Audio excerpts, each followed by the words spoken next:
Salut, alors je fais cette vidéo pour t'expliquer un peu la méthode de travail que j'utilise et pourquoi en fait ça va être un peu le plus important de ce que je vais te raconter, de tout ce que tu vas pouvoir trouver dans les cours.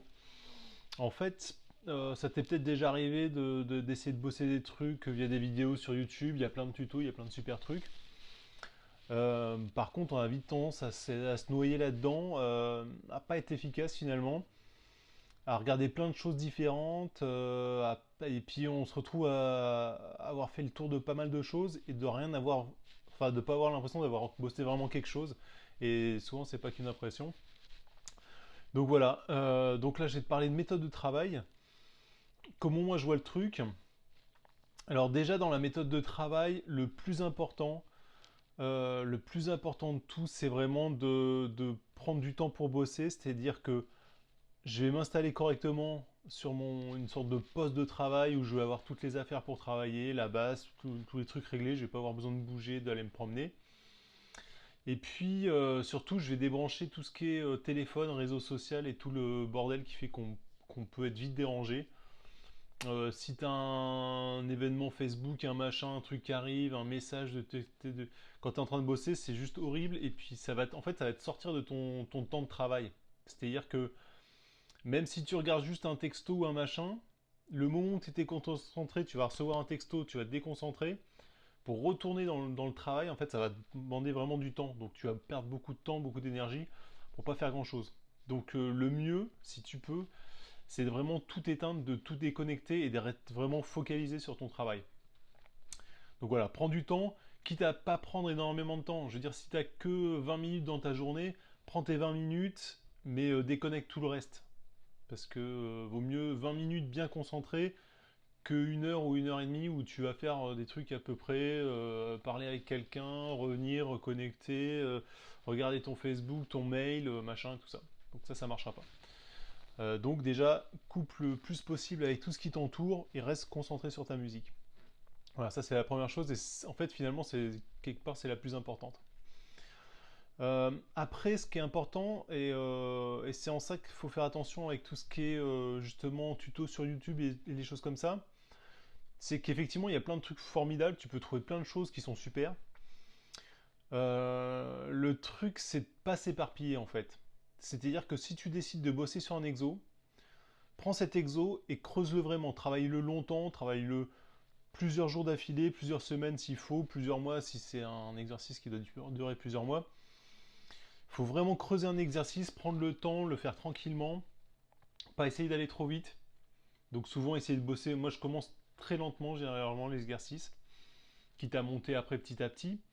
Mais c'est savoir où j'en suis, c'est-à-dire que quand je vais commencer un exo, je vais le bosser très lentement, je vais me prendre un métronome hyper lent. Je vais le noter, je vais me dire tiens tel jour je joue à tel tempo. Et petit à petit je vais monter si je sens que j'y arrive. Sinon je reste au même tempo ou je redescends si c'est encore trop rapide. Et vraiment, les exos, je les emmène loin. C'est-à-dire que les exos, ils vont pouvoir durer plusieurs jours, plusieurs semaines, comme je te disais. Éventuellement, le moment peut-être où je vais arrêter, c'est quand j'ai beaucoup fait l'exercice et que commence à y avoir une lassitude. Dans ce cas-là, ça peut être bien de le mettre de côté, de bosser sur autre chose, parce que dans le cerveau, ça continue à tourner en fait. Donc ça peut être bien de le mettre de côté un certain temps, quitte à le reprendre plus tard, et pour reprogresser dessus. Parce que s'il y a la lassitude, si à un bout d'un moment on en a marre d'un exo, d'un morceau, on va plus vraiment avancer dessus et ça sert pas souvent à grand chose. Voilà. Ça c'est pour le travail. Après, ce qui est très important, c'est d'organiser son temps de travail. C'est-à-dire que je vais me faire vraiment un emploi du temps.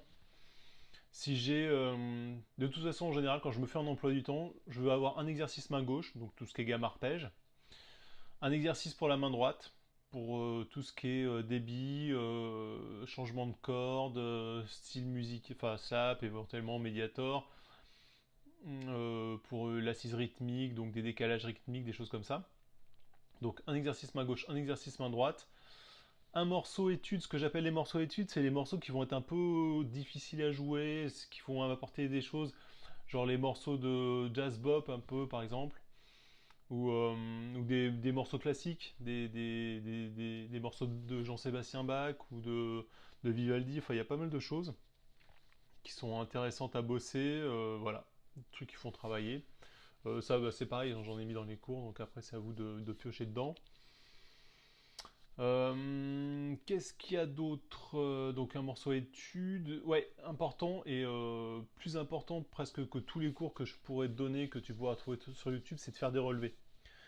Donc le relevé, c'est ce qui va t'apporter le plus. Et là, c'est pareil, il faut être précis et lent. En fait, il faut prendre le temps. C'est-à-dire que quand je vais faire un relevé, alors ça va être soit une ligne de basse, soit un solo, solo de basse ou solo d'un autre instrument d'ailleurs.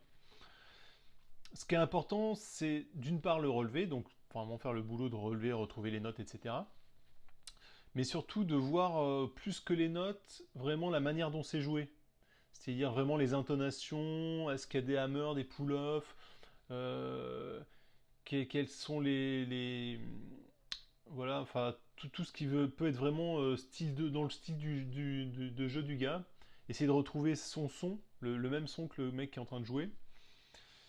Et ça, c'est un boulot qui demande beaucoup de temps. C'est un boulot, par contre, quand on creuse vraiment, qui apporte beaucoup en fait, qui apporte énormément au jeu. Donc le relevé, c'est obligatoire. C'est ce qui va apporter le plus. Généralement, ça va être vraiment du vocabulaire en plus pour soi. Ça va être des styles de jeu en plus, des idées en plus pour la musique.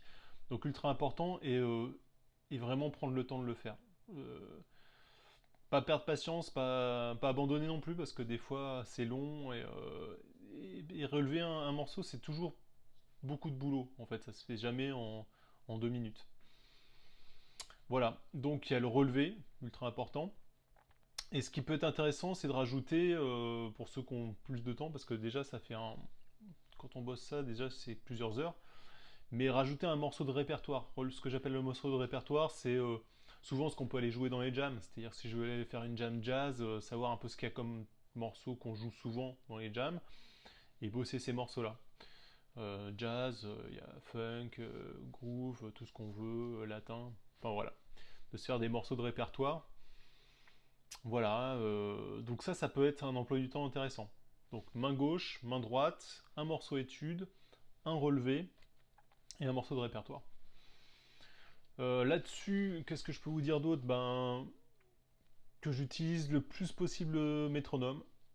Donc le métronome, c'est ton meilleur ennemi, ça faut le savoir.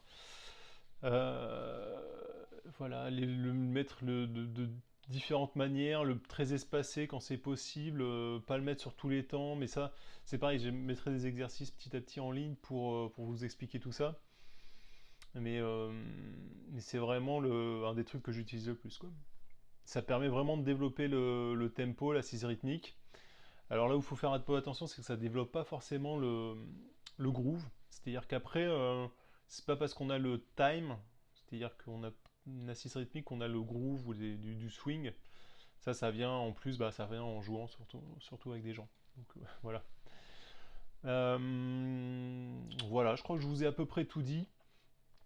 Donc l'idée c'est vraiment ouais, donc de prendre le temps et de creuser les exercices, pas aller trop vite. Quand je dis prendre le temps, c'est donc en fait, vaut mieux travailler en qualité que en quantité. Je pense que ça, c'est ça qui est le plus important. Et c'est vrai que c'est un truc actuellement qui est pas trop, c'est pas trop à la mode dans la société dans laquelle on est. C'est plutôt tout de suite, très vite et souvent pas de bonne qualité. Nous, on va aller lentement, longtemps, et on va essayer d'accéder sur la qualité. Et voilà. Donc, faut prendre l'habitude parce on n'est pas vraiment prêt dans cette société à ça. Surtout quand je vous dis déconnecter des réseaux sociaux, c'est pareil, on n'est pas vraiment habitué. Voilà, dernière chose et dernier petit conseil, c'est de ne pas être trop dur avec soi-même. C'est-à-dire que quand on travaille, des fois on en a marre, on n'en peut plus, il y a des trucs qui passent pas. Et on a l'impression qu'on va pas y arriver. Et finalement, des fois, faut travailler, comme je dis, un peu bêtement. Alors, bêtement, c'est-à-dire que je vais prendre un truc, je vais juste me demander ce qui marche pas. Et ce qui marche pas, je vais le travailler et point barre. Je vais pas me poser de questions. Je vais pas me demander si je suis capable. Je vais pas demander. Voilà, je prends le truc, je m'enregistre pour voir où j'en suis. Ça, c'est un bon exo. Où je me rends compte qu'il y a un truc qui passe pas, je le travaille, point barre. Pas de questions, on débranche le cerveau, bon, bah, je travaille ça et puis je le travaille. Après, à moi de développer les outils, les exercices que je veux pour travailler ce que j'ai à travailler. Mais voilà, je réfléchis pas et je bosse. Et voilà, le tout, tout ça avec beaucoup de boulot, on y arrive, forcément.